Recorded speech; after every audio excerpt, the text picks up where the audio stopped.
Okay. All right, everybody. So next, moving right along.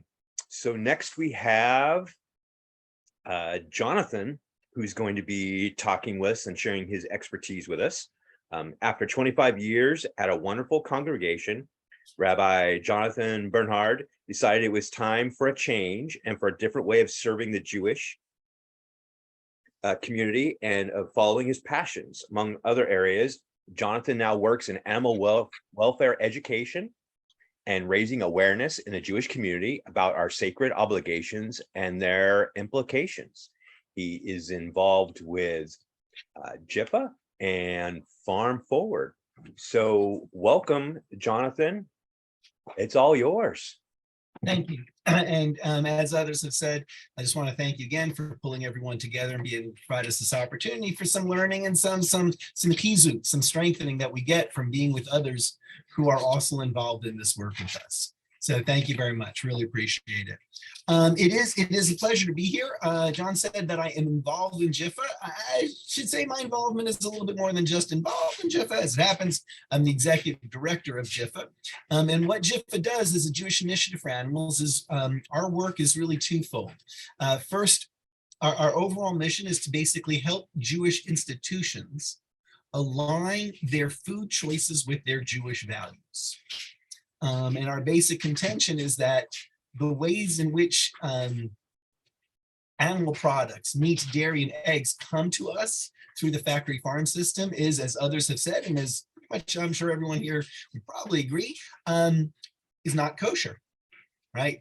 What unfolds within those farms is by definition, in and of itself, hugely problematic and does not fit within our values. And so we seek to work with Jewish institutions on an educational level and on a policy level to help them change how they eat. And ultimately, our goal is to turn as many Jewish institutions, what we'll say for now, we'll call it a default veg as possible.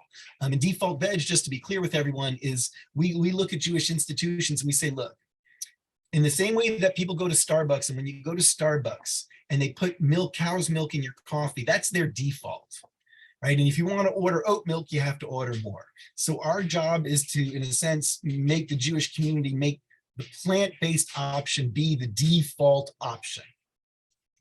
If people want to opt for other things, fine. But our goal is to have the Jewish community be default plant-based, minimally.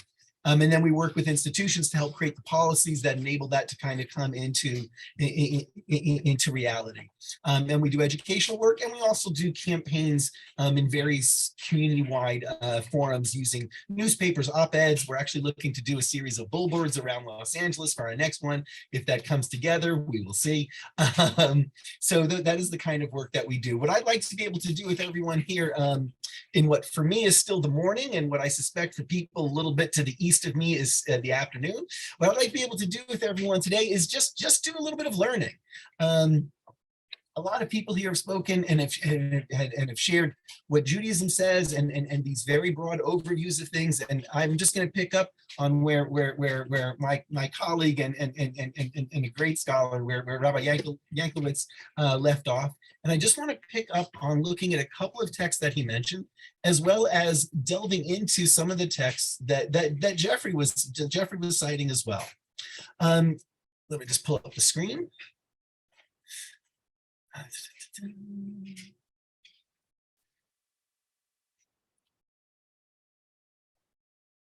Okay, hold on a sec. Just want to make sure I can see everyone's faces.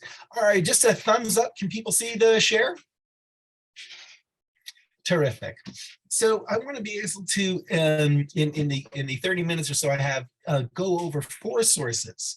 And I'm going to be able to do some of them pretty quickly because of both who this group is and also some of the things that have already been shared. So the first source that I want to share, that I always like to share when talking about this kind of work, comes from Midrash Kohelet, which is a collection of rabbinic teachings on the book of Kohelet, on the book of Ecclesiastes. Some here may know it a little bit better, but my sense is, and my recollection is, this collection of Midrashim really came together in and around the 6th or 7th century,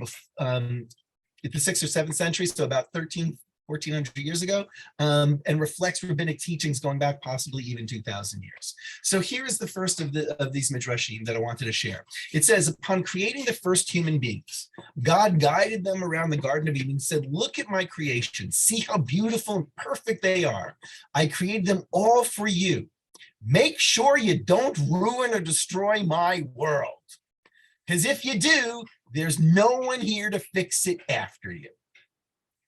Right? So I happen to like starting with this particular source because it lays out several things. First, it lays out from the point of view, right? We are to be stewards of this planet, right? We are to look after this planet. This planet is to be seen as a gift, right?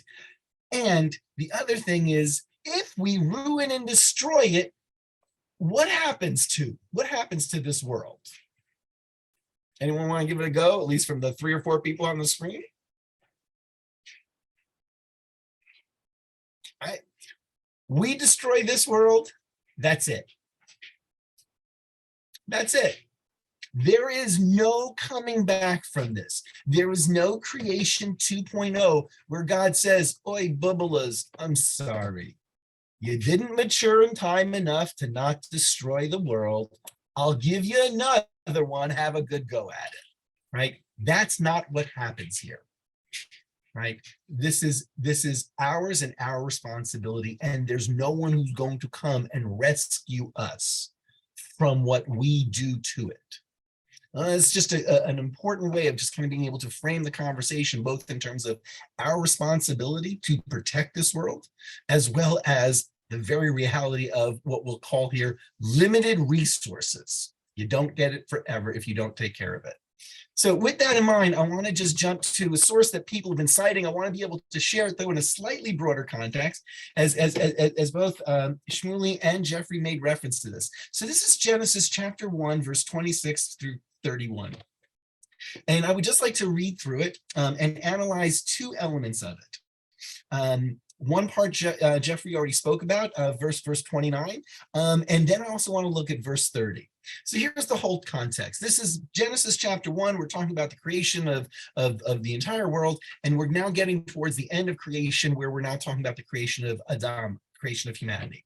Then God said, let us make Adam in our image, in our likeness, so that they may rule over the fish in the sea and the birds in the sky, over the livestock and all the wild animals, and over all the creatures that move along the ground.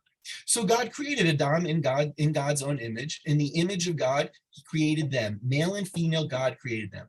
God blessed them, and God said to them, be fruitful and increase in number, fill the earth and subdue it.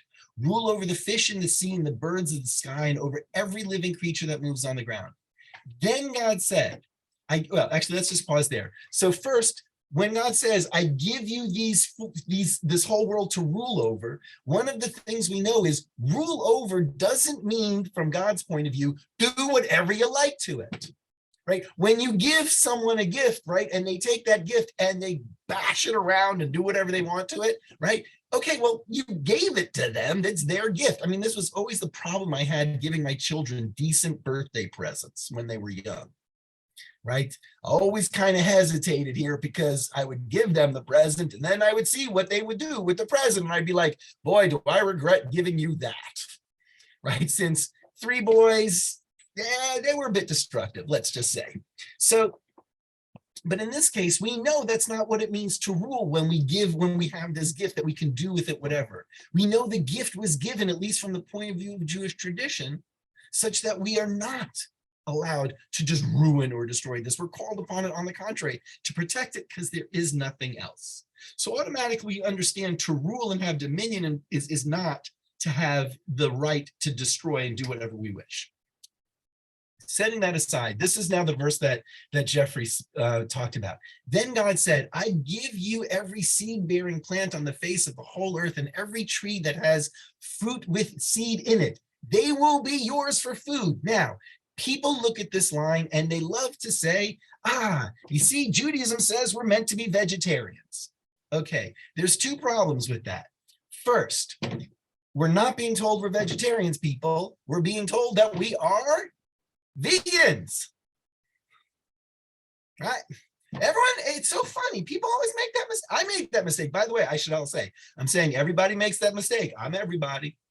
Right, right. Until I actually really studied this text long for more in depth, I was saying it for years because I was a vegetarian.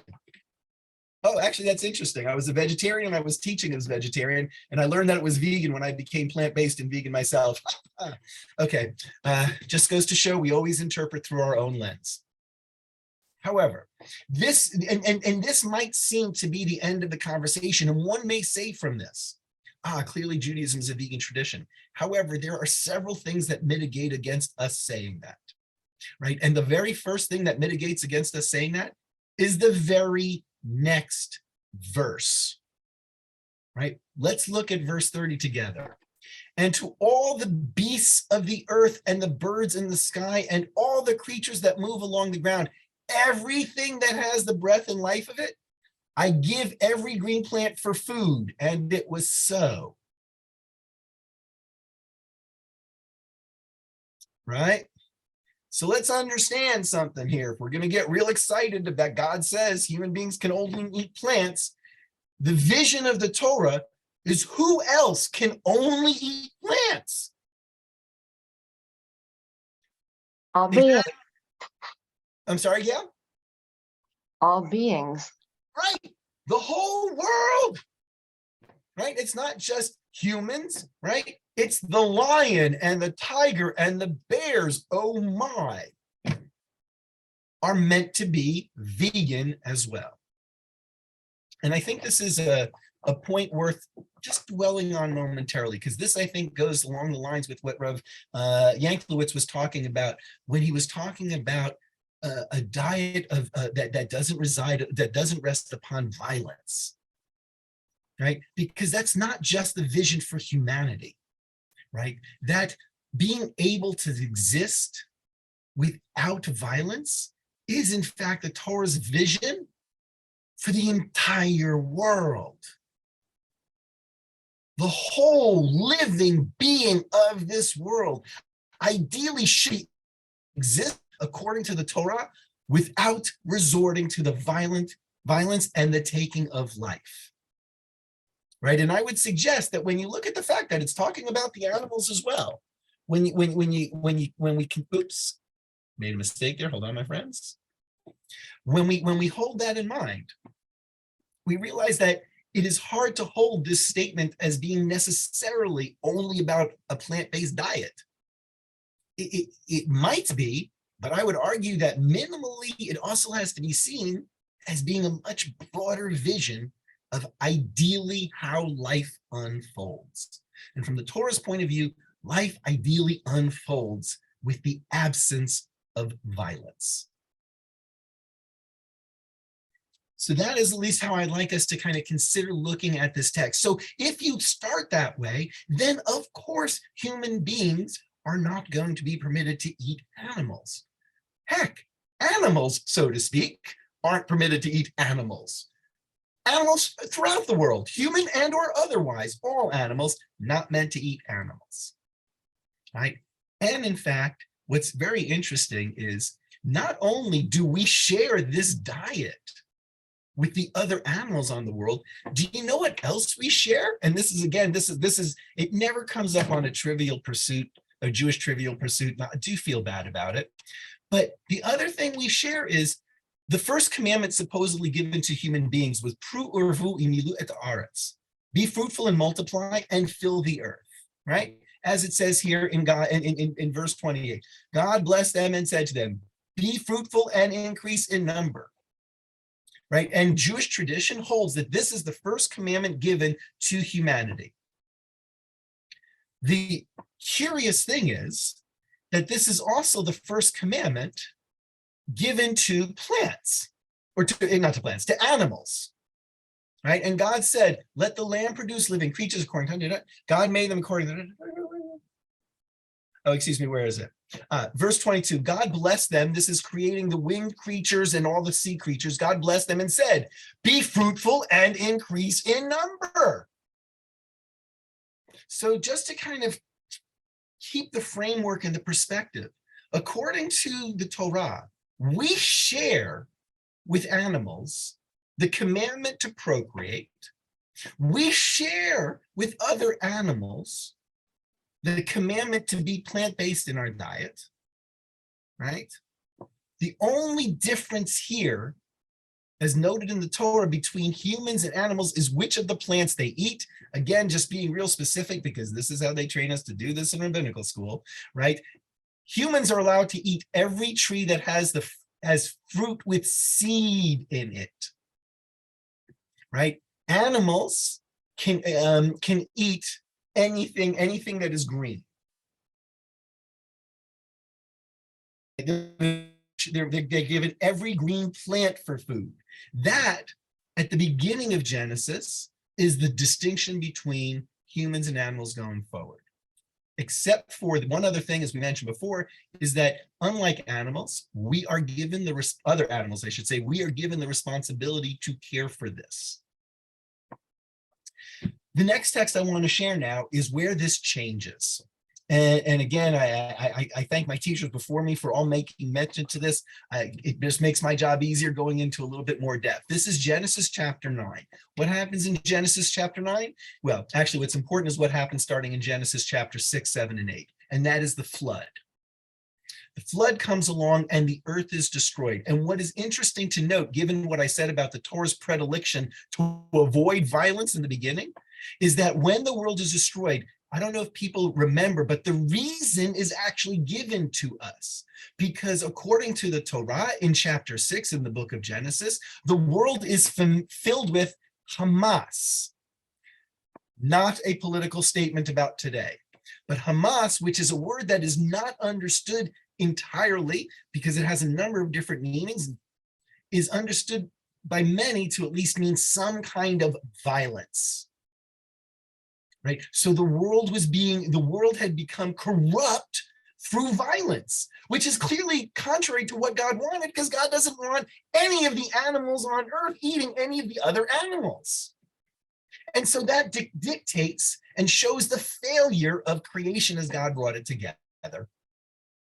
And so what does God do? God does what any good artist will do with their creation. God destroys it and starts all over again.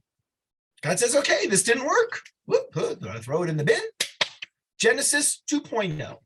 We start with Noah.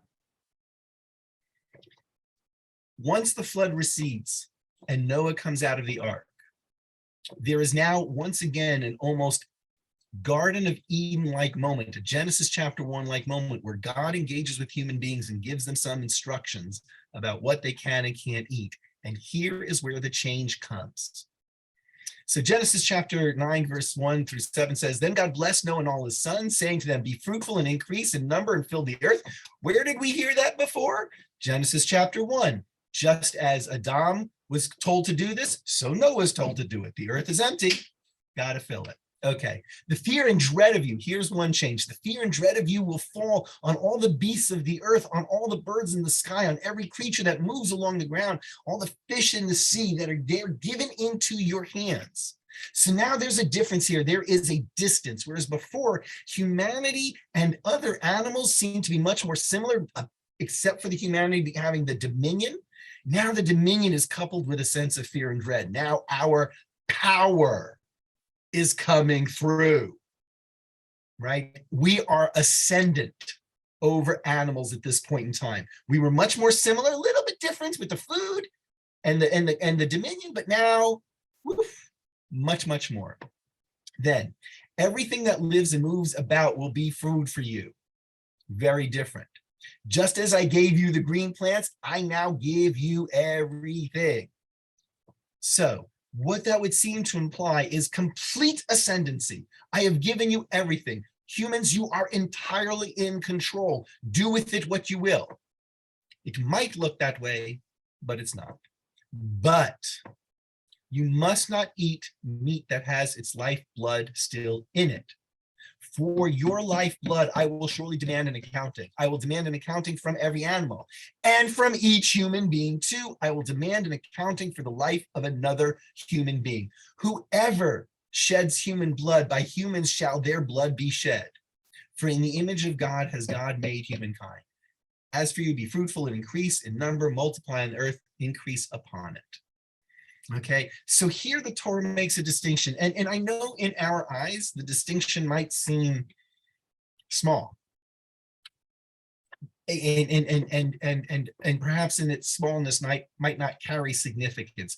I would like to argue that this distinction is in fact unbelievably huge in symbolic value in the eyes of the Torah, and it's what permits this whole thing to unfold, because we're permitted to eat meat, but what aren't we permitted to consume anymore at this time? The blood of the animal. Now, we might say, yeah, okay, the animal is still dead. This is a big deal. But in the eyes of the Torah, from where it's coming from, and here context matters, right? The blood of the animal was considered the actual life of the animal, right? And to consume the blood was to really just take in its life. And I know we're saying, yeah, but you killed it, so you took its life anyway. And I understand that. But again, I have to ask people just to expand our imaginations and put ourselves in the mindset of the text for this moment to appreciate and understand what it is saying for itself. What we do with it after, that's totally fair game. But in and of itself, this is a massive distinction, right? It is a limitation on what humans can in fact do with animals, right? The first limitation, you may not consume of its lifeblood, right? And what we will see, and the implication, by the way, is if you do this, well, then actually you're really forfeiting the right to eat the meat. You can only eat the meat if you separate out the blood. If you don't separate out the blood, in other words, if you don't treat it properly, if you do not respect its life force, you may not eat it. Right? It's a pretty clear implication of the text. Where does this all go? Jumping forward and trying to get this in before I run out of time, I will share with you one other text and then open it up for any questions. What does this actually look like? What is a tension? What is a tradition that has this tension between, yeah, ideally we don't really embrace violence, but if there is violence, we're going to control it by how we guide people in terms of what they eat. But even with what they eat, we're not going to let them consume what we see symbolically as being the very life of the animal. What does that tension create over time? Here's a great example. This comes from the Talmud, from a text in the Talmud called Baba Metzia. And it says the following: one day a calf was led to slaughter. The animal, sensing what was about to take place, fled to Rabbi Yehuda. It hung its head on the corner of his garment and wept. The rabbi told the calf, "Go, you were created for this purpose." Right, so the first part of this very simple text. And so what's happening is just exactly as the text says. It's market day, it's a slaughter day. Here come the animals. This one escapes and goes to Rabbi Yehuda. And I mean, it weeps, right? How it weeps, how this all manifests. I simply invite you to use your imagination. And if it's hard to use your imagination on this one, I just want you to know we've commissioned a children's book to take this story and kind of make it an educational tool that we're going to be distributing at some point in time. So you'll be able to visualize it. You won't have to imagine it. But if you can just imagine the scene, so this calf comes and in some way interacts with Rabbi Yehuda, and it's in pain and it's scared and it doesn't know what's happening. And his response is, "This is what you were created for," right? Seems kind of callous, seems to be lacking in compassion. We wouldn't be the only ones to think this, because this is what happens. It was decreed in heaven, since Rabbi Yehuda failed to show compassion to the calf, the rabbi should suffer from afflictions. Now, I just want to tell you, just because, rabbinic tradition is such a funny thing. They wanted to know what were his afflictions. And so, and I kid you not, this is the way the text will unfold. Some say his afflictions all had to do with his bowels, all had to do with eating, right? Since the calf was a food thing, so he gets afflicted with his eating. And what happens is he has such bad intestinal pain for years and years. People say, and please, I mean, I know people showed some gross things. I'm going to say something a little bit gross, but I do mean it in the right way. It is said, and I'm not making it up, it is said that you could hear him going to the bathroom. All of the workers in his fields knew when Rabbi Yehuda was going into the bathroom because he's in such pain. And some say the sailors in the port could hear him, even further away. Upshot is a lot of discomfort. And when does it end? Rabbi Yehuda was only healed many years later when he convinced his maidservant not to harm small rodents she discovered in the house. Right? Now, the story here is a kind of curious one, because note, he's not being held accountable for the fact that the animal is being slaughtered, because Jewish tradition has permitted this so long as it is done in the proper fashion. Fashion is not just not consuming its lifeblood. Here, the proper fashion is, goodness, you didn't even show compassion to the animal. And if you don't show compassion to the animal, and again, I thank my previous teachers, especially Rabbi Yanklowitz on this one, who actually quoted the verse from Tehillim, from Psalms, right? God shows God's mercy on all of God's creatures. If you don't do that, God gets really irate. And the only way, midah keneged midah, measure for measure, the only way that Rabbi Yehuda was alleviated from his afflictions was when he actually stopped someone else from not showing compassion.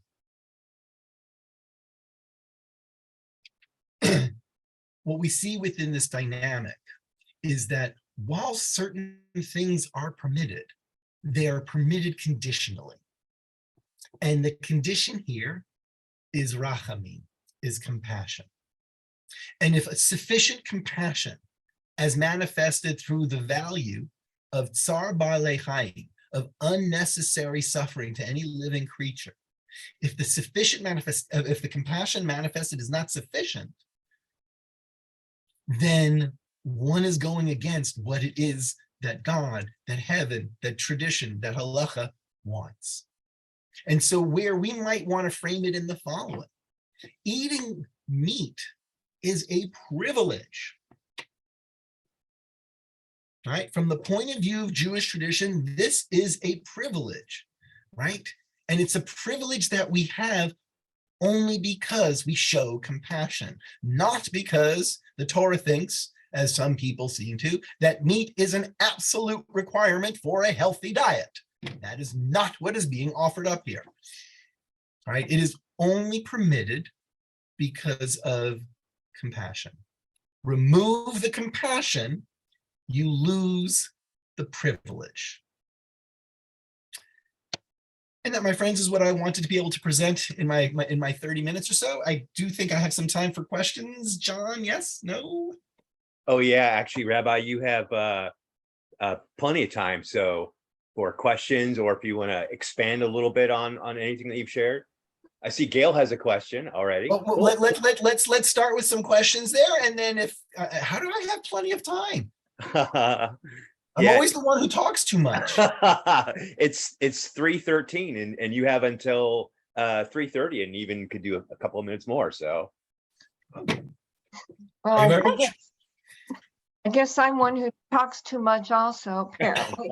But I have so many questions, but I'm not going to ask them all. And I'd like to say that because the main thing I'd like to just dispense with something, which is that it becomes an excuse for people to eat animals by assuming that because they buy kosher only, and I see this in my conservative community, that it's okay.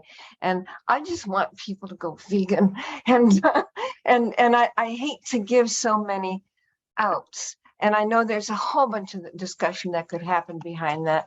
But let me share that one of the concerns that I have, because I hear so often from so many rabbis, and it's that when the ideal is veganism, that's established, but that's another out.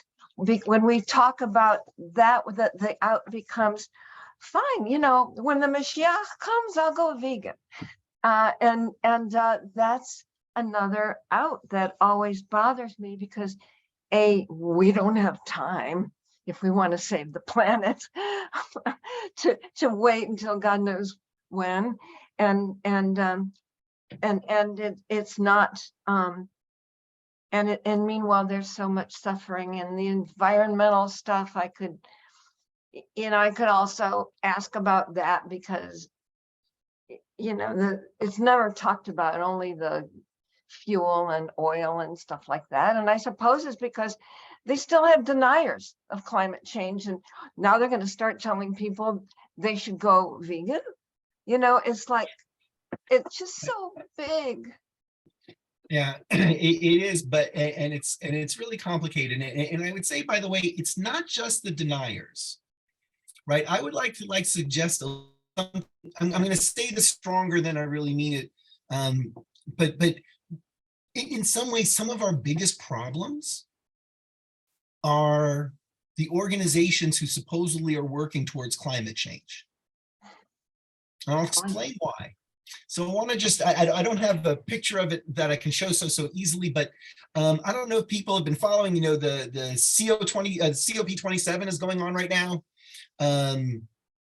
in Sharm el-Sheikh in Egypt and so forth. Amazing, all these organizations coming together, really important conversations, really great things happening. And do you know what the hell they serve on the menu? Right? They're serving fish and they're serving meat, and there is no I think it was last year or year before, they actually they served meat products, they served animal products, but they at least showed sort of the environmental impact that this product had. This time they just served it without anything.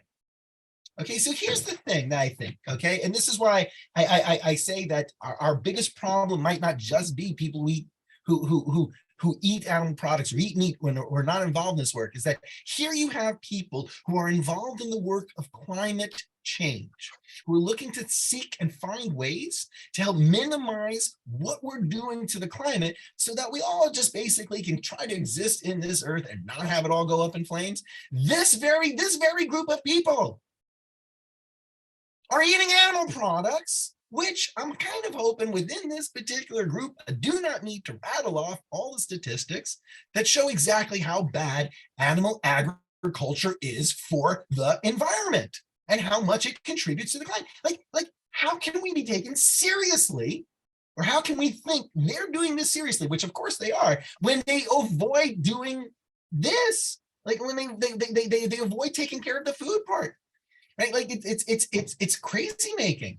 Right. And I think this is one of the things that Gail, that we have to kind of be aware of, is that, yeah, look, people, you got a lot of people out there who just eat meat. You got a lot of people out there who are obnoxious about this and be like, I'm going to eat double for every person I know is vegan. Right. Right. But the people who are involved in this work are also not stepping up in ways in which I think those of us who are involved in animal welfare stuff look at it and be like, yeah, we all know this is not good. Do you think they know? Do you think they even know, despite all the UN reports and everything? Well, okay. So I cannot address that question, right? Because who knows whether they know? And they is such a huge number that it's impossible to really answer that. But here's what I would suggest: that whether they know or not, enough of them should know to be able to promote it and talk about it. And I think what it points to more than anything else is it just goes to show exactly how ingrained and how attached we are to our food, right?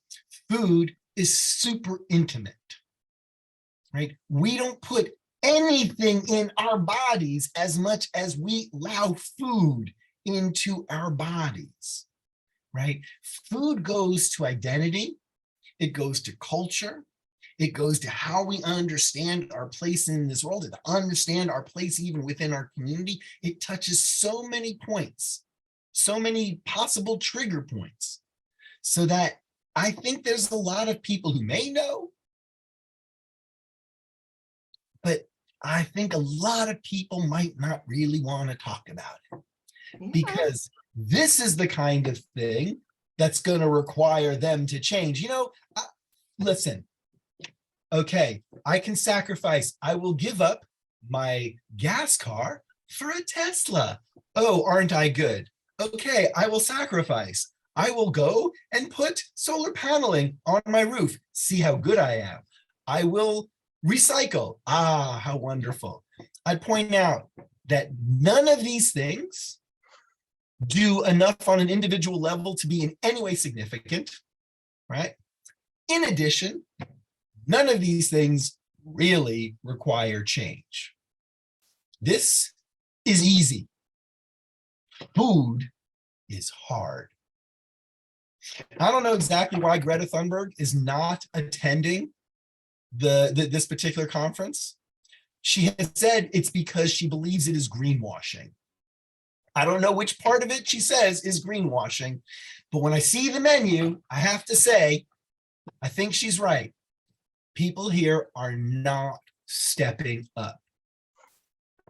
Well, did you see did you see the movie about all the organizations that were interviewed, including Sierra Club and all the others that don't want to talk about this, they know but won't talk. You know, Would you happen to be referring to Cowspiracy? Yes, Cowspiracy, right. Yeah, all right. I mean, we're reinforcing what so many of us already know and the frustrations of it. And George Bernard Shaw said custom will reconcile people to any atrocity. So it's not just the attachment to religion and all that, but it's just custom. It's just, all right. I don't know where we go with that, so I'll be quiet. No. Well, I'll tell you where we go. I'll tell you where we go, which is one of the things that we have to keep in mind is that sometimes the biggest obstacles towards us achieving what we want to achieve, what we feel we need to achieve, it's not our quote unquote enemies. It's in fact some of our quote unquote allies. Right? And one can make the following case, which is, who am I really going to have a better shot of convincing? All right? The people who are really entrenched and against every element of what I'm doing, or those who, in a sense, should kind of really and maybe even already do know better, right? I mean, it's not a toss-up as to who is easier. It's just a matter of strategy as to who you need to get. But obviously, talking to our allies where there's already more commonality should be easier for us. So when we say, where do we go next? Where we go next is we take on the people who have such big voices and such big stages, like the COP27, huge stage, literally global. And we say to them, get your bloody act together. I mean, we don't say it that way because no one actually listens to anyone who says it that way, but we work with them because they're our allies. We're the ones who work with them in so many other ways. So that's where the possibility is, and that's where the conversation, or one of the conversations, I think, really can happen and potentially be effective.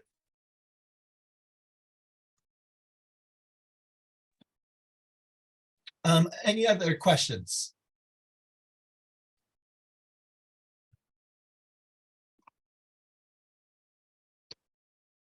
All righty. Well, then I am glad to cede a little bit of my extra time over to our host, who has been so gracious in organizing all of this.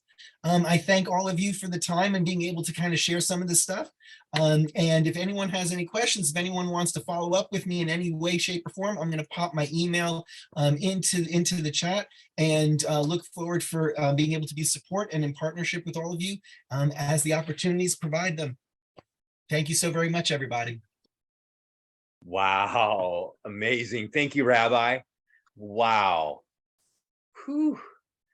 And to kind of, I just had kind of something that Rabbi was talking just a minute ago about food that has something that I've been on my mind off and on over the years. I kind of find interesting and kind of fascinating and sometimes frustrating about human behavior. Involving food, and that it's interesting that when it comes to food, humans in general tends to believe everything that they're told about it, but yet anything else, any other type of product or service that we are sold, we generally tend to be very skeptical because we know we're being sold something. So for example, an infomercial, I'm not sure if they still do those, but they would come on TV and you'd be like, you're trying to sell me something. Or, go to a car dealership, and, you're talking to a salesperson about, new vehicle might be fit for you. You're going to be initially kind of thinking and coming from the mindset that, they're trying to sell me something. So they might try to sell me not what I need or what I want, but what would be beneficial for them. So we have this skepticism that we have, rightfully so, in judging all these things. But the moment we walk into the grocery store as humans, that tends to all completely disappear, and people see the image, never a photograph, of course, of so it'd be an illustration of this cow in this field with a big smile on her face on the carton of milk, and everybody buys into it. Nobody questions it. Nobody stops and thinks and looks at that carton and goes, you're probably trying to sell me something. Is it something I need and something I want? Or are you trying to be a little, maybe a little dishonest, or trying to sell me something because it's beneficial for you? Like, all that stuff seems to go away the moment we walk through the sliding doors of the grocery store. And we don't no longer see that we're being, sold, attempted to be sold something, and we just buy into it, whatever it might be, whether it's free range eggs, or again, the false notion of happy cows out in these big green meadows with very other cows around, and they've got a smile and the sun shining, and they're happy to like almost hand you a glass of their milk, right? That's literally what's on the carton of a lot of milks or dairy products. And we just tend to see that stuff and go, okay, sure. And then we leave the grocery store with all our groceries. We go home and we turn on the TV or listen to the radio on the drive, and a commercial comes on, and we're right back to being, okay, you're trying to sell me something. Let me kind of think through what you're saying and try to figure out how I feel about that, and what I want or what I need, type of thing. And I was fascinated, and also, like I say, frustrated by the fact that for some reason, when it comes to food, we immediately toss that skepticism right out the window. And your comments, Rabbi, just a little bit ago about food reminded me of that. So I appreciate very much, John. I think that's a good point in terms of where does our skepticism begin and where does it end? right. Yeah. So I think we need it. That can serve us well, having that skepticism, which is why we have it. And it would be great if we could get more people to keep and maintain that when it comes to food and the choices that they make, because they might make other choices, especially combining that with other information as well. And that's what it's all about. And I know that's what all of us here want, in addition, for ourselves, is we want others, because that's the only way that the animal cruelty and the other issues are going to stop, is to get everybody, on board as a majority to understand and buy in, just like you were sharing it from the environmental conference. And I had no idea that this year they no longer had like the carbon footprint and the information that they had before. And that, like you, when you were sharing, I could definitely see the expression on her face. Yeah, that just blew my mind. Yeah, it was mind-boggling. It's like, what, really? Especially because they did it before. So then I kind of wonder, was there pressure maybe from some groups involved with animal agriculture that kind of maybe brought that about? But yeah, who knows? We'll see. But hopefully we'll get back there. Wow, fantastic. Again, thank you, Rabbi. Really, really appreciate that. So my name is John Netzel. I am the founder of Peaceful Field Sanctuary. Peaceful Field Sanctuary is a 501c3 nonprofit organization. Founded 9 years ago. We're located here in Virginia. So we're in the greater Metro DC Baltimore area. I'm also the president, and Peaceful Field Sanctuary was created to blend Jewish ideals of repairing the world, tikkun olam, and avoiding animal cruelty with vegan concern for the rights of farmed animals. PFS's mission is to honor all of creation through providing a safe and forever home for farmed animals in need so that they can live free from abuse, exploitation, and neglect. A core aspect of this mission is to highlight the cruelty of animal agriculture through showcasing the personality and lives of our residents and engage in vegan outreach to prevent further harm. Peaceful Field Sanctuary is currently home to a little over 80 rescued farmed animals and has saved nearly 150 lives to date. Definitely you can follow us on Facebook, Instagram, and our website is peacefulfieldsanctuary.org. So again, thank you for joining us and participating in this event today. We all greatly appreciate it. So what I chose and what I wanted to kind of share and talk with everybody a little bit about is going to be kind of on the side of kosher, and also a little bit with Jewish law and how that relates to farmed animals, animal cruelty, and the problems that creates.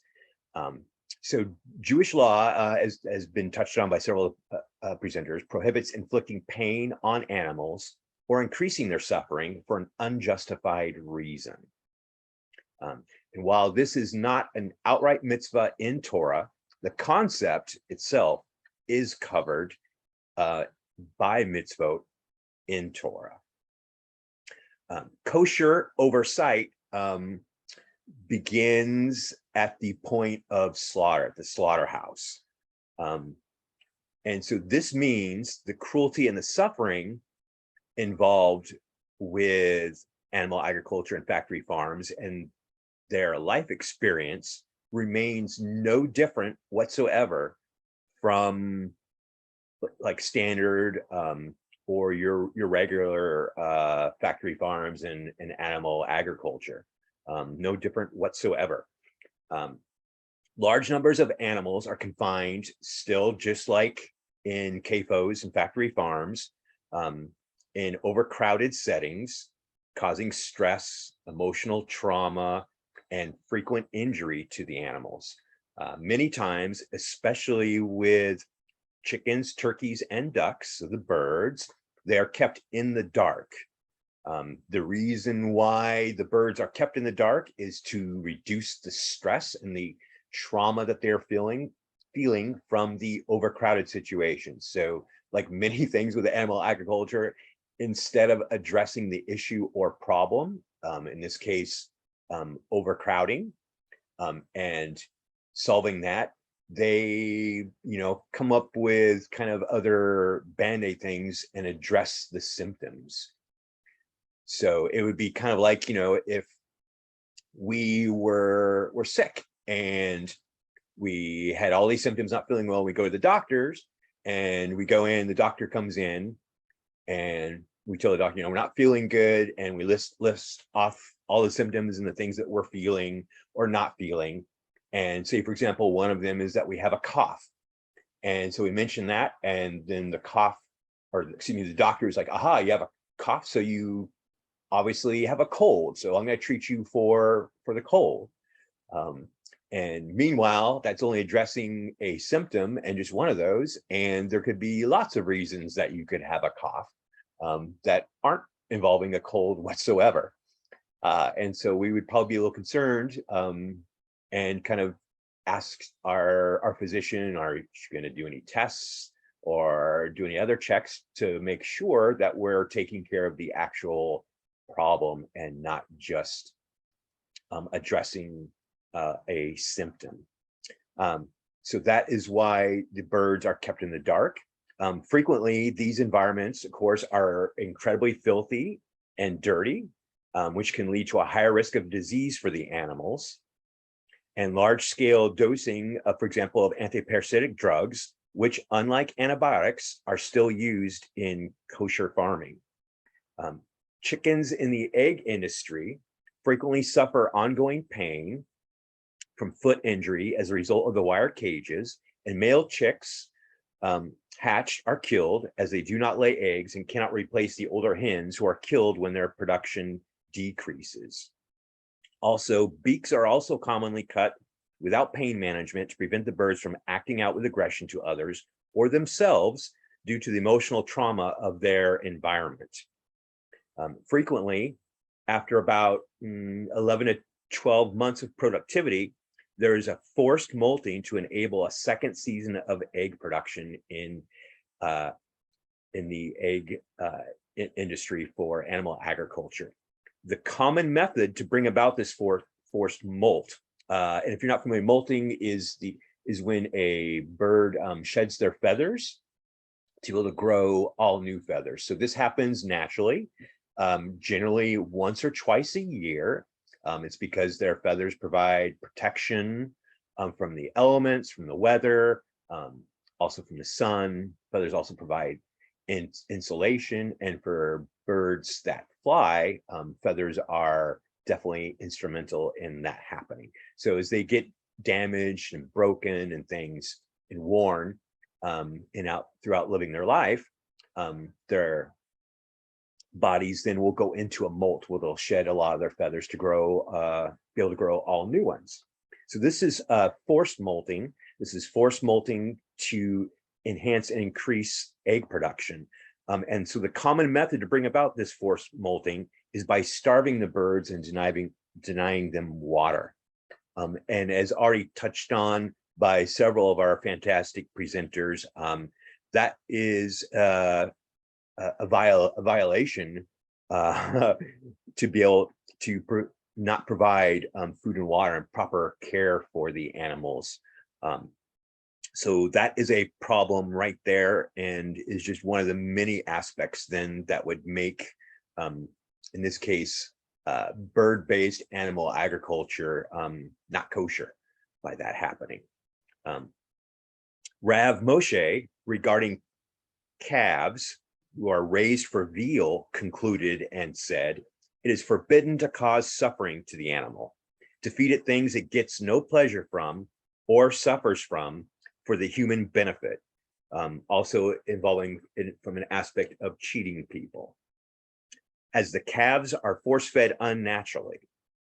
The same thought could also be applied to foie gras, where geese are force-fed continually on the farms in a process proven to cause damage and pain to the bird's esophagus. For these reasons, foie gras is banned in Israel as well as other nations as a form of animal cruelty. Other aspects involving with other species of farmed animals would be sheep. So if we all close our eyes and mentally picture a sheep right now, I bet we all picture them with a round rear end. Well, sheep actually have tails. We don't picture them that way, and that is because in animal agriculture, the tails are always cut off of sheep shortly after they're born. The tails that they have are substantial, and they're like a dog's tail. They are flesh and bone. They have nerves in them, so they feel pain, and they have muscular control of the tails. And like with anything involving animal agriculture, that process does not involve any form of pain management whatsoever, including beforehand and also afterwards as well. Goats go through something called disbudding. I'm not a fan of that term because it sounds a little too friendly and a little too soft and a little too nice for what it actually is. So goats have horns, and both male and female goats have horns. So if you see a goat that does not have horns, they have suffered and gone through disbudding. You cannot cut off a goat's horn. They would die from that experience if that happened to them. So they have come up with disbudding. What disbudding is where they take a electric iron device that gets to 1,000 degrees. And I know that everybody, just like me, we can't even mentally really comprehend how hot 1,000 degrees is. We just know it's so incredibly hot that it's just kind of mind-boggling what that temperature would be like. When we do tours and events, I try to share with people to help them kind of understand that. It would be similar, but not the same, if you turn the burner on your electric stove on high, let it get glowing where it is bright red, and put your face down on it and try to imagine the excruciating extreme pain that would be. I'm very skeptical that electric burners on stoves actually get to 1,000 degrees. So I would imagine it would also be much worse. So they put these devices on the heads of baby goats to kill all the cells that then would grow to become the horns. Unfortunately, because of that, it also frequently causes brain damage. Their brains are literally being cooked inside their skull from the extreme temperature and the extreme heat. And also from an issue that is an important issue with us from the animal rescue and sanctuary side is there's also something called skurs. Skurs are when that process doesn't go well, and there are still little bits and pieces of horns that grow, and these will be little pieces or little chunks, not a complete horn, and so they're very fragile. And with goats liking and enjoying to headbutt each other as a form of play, also as a form of kind of communication with each other, and also a form of working out a hierarchy and establishing that. These pieces are very fragile, so when they headbutt, they tend to snap and break them off and bleed a lot, and also be in a lot of pain and need medical care because of that. So that is disbudding involving with goats, whether the goat dairy industry or the goat meat industry. Cattle also frequently have their horns cut off, again, like with the goats and like with the sheep's tails. With no pain management provided for them beforehand, during, or afterwards. So one could even also argue that cattle created to graze on grasses are being farmed today in violation of Rob Moshe's statement, as their feed in animal agriculture is an unnatural diet consisting of corn, soy, grains, and silage. They are definitely grazers, as they were created and meant to be, and to enjoy grasses similar to sheep and also equine. But in the farming of them in our modern society, with it being a business and all about the profits and being large scale, factories involving lives, that was been deemed not profitable to do so. So instead, they are fed these items that aren't meant for their body and their health and their well-being. And kind of cool to tie back into an earlier presentation, so corn, soy, and grains are not grain, the parts that they are eating. So that again highlights where they are having an unnatural diet. None of this that we've talked about and shared so far is necessary. None of it whatsoever is necessary, and is merely a result of large-scale animal agriculture, making the pain, hardship, and suffering these animals endure in their life unjustified, and thus, I believe, a violation of Jewish law. Because as you remember when we started, the Jewish law prohibits inflicting pain on animals or increasing their suffering for an unjustified reason. So there is a loophole there for a justified reason, but all these reasons are unjustified because they are unnecessary. So therefore, they are actually a violation of that. Thus, we can see even before the kosher oversight even comes into play, and with plant-based options so readily available, is animal agriculture even justified at all to even exist? I would argue that it is not.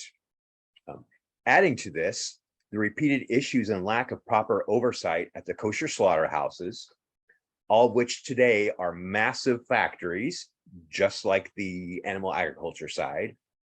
And repeatedly, we find the kosher process is failing, with animals frequently suffering and dying in slowly and in pain. One well-known famous example that everybody might even be familiar with is the corporation agri-processors in Iowa. Including the procedure performed immediately after kosher slaughter of ripping out the tracheas and esophagus, the esophagus of conscious cattle. This has been documented and witnessed.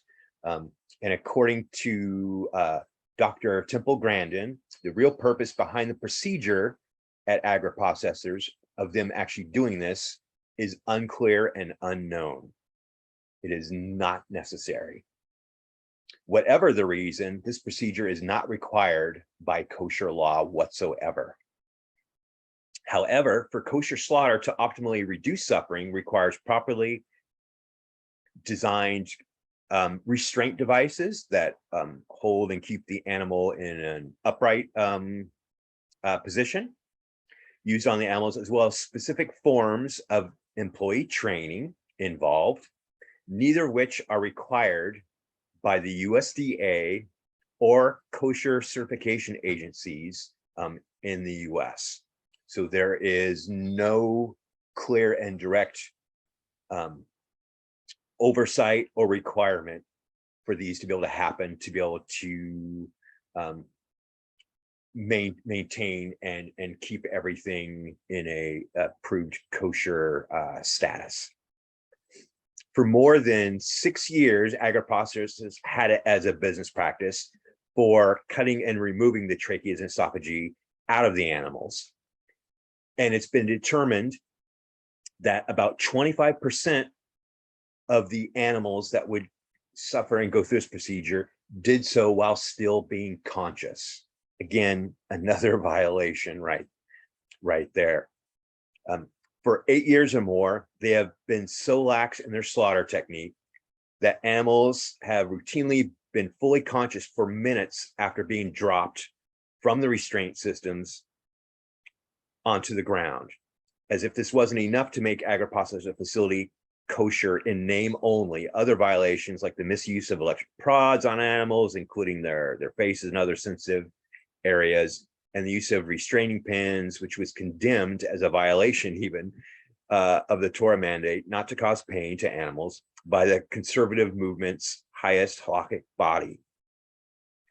As you can see from the very beginning, with the birth of the animals in farming, through cruel exploitation of their lives and ultimately the terror of their death in the slaughterhouse, modern animal agriculture violates Jewish law regarding animal cruelty. To truly be kosher in today's modern society, one must remove themselves from contributing and participating in this industry. One must go vegan. That is what I have for everybody today. Any questions, comments? Just along those lines, John, if I may. Yeah. Just to give you a heads up, since you did mention the conservative movement, and to both my pride and my shame, yes, I am a conservative rabbi. So I'll say the following. The conservative movement, as you noted, going back 10 years with the agri-processors debacle, did try to develop a separate hechsher. that was addressing some of the issues that you were alluding to, both in terms of the animals that were being slaughtered and the animals that were the workers who were being treated so poorly. Mm-hmm. All the animals, two-legged, four-legged, all were being crushed. That did not actually work out, but just so you know, there was a resolution that was put forward in 2021 to the Rabbinical Assembly to form an ad hoc committee to specifically evaluate just the factory farm system. It wasn't being asked for necessarily any recommendations. There wasn't any like, oh, we need to create another hex and so forth. Just like, does the factory farm system meet our requirements for Tsar Bali Chaim and humane treatment of animals? Yeah. And if not, where might one find ethically sourced food?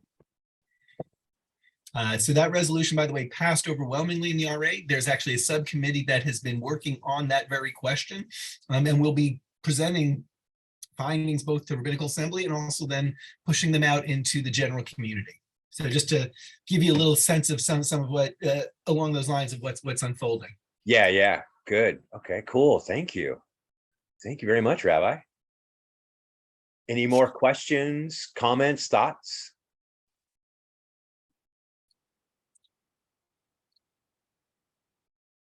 All right. Wow. Well, fantastic. Thank you so very much, everybody, for joining us today. I know it was a long afternoon, but we had some amazing speakers who all shared incredible information.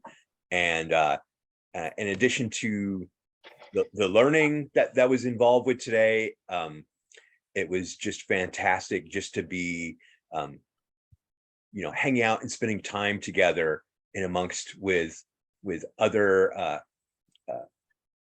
individuals that are passionate about these issues, and to kind of have a great little subset of the community together, to be able to share and learn and grow and hopefully get encouragement from, and kind of get our internal like batteries recharged, by knowing, even if you might be physically somewhere where there aren't a lot of vegan Jews in your area or in the community, and sometimes it's easy to kind of feel like you might be kind of isolated and alone. To be able to connect is huge. So I'm glad that we had that opportunity as well. So that's important. The community aspect is important too, in addition to the information and tools that we can share with our broader, bigger community too. That is great.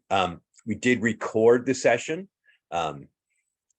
So I'll be working on getting that edited and uploaded and getting that available online for everybody to watch and go back and enjoy. Additionally, so I will make sure to send an email out to everybody once that is available and once that is ready.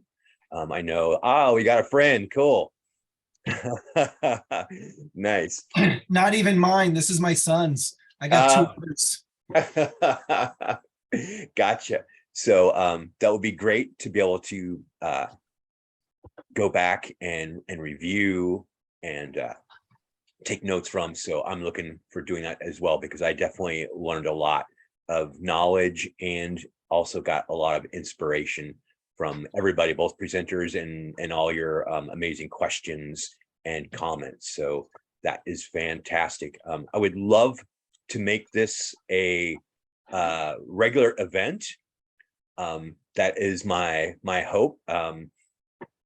I don't know how much, as far as the greater community that we do this, I'm not really aware of this happening too much, as far as having a fantastic forum for vegan Jews and those who are concerned about animal issues, to be able to come and get together and talk and share. So I would love to have it be at least maybe an annual event, and to grow and kind of go from there. So thanks everybody for participating in the first one. And we hope there's a lot more to come from that. And feel free to reach out to us if you have any, questions or concerns or ideas of improvement for next time. And we will look forward to seeing everybody then. All right. Take Thank care. you. Thank you. Take care, everybody. Have a great day. You too. Thank you so much. Yeah.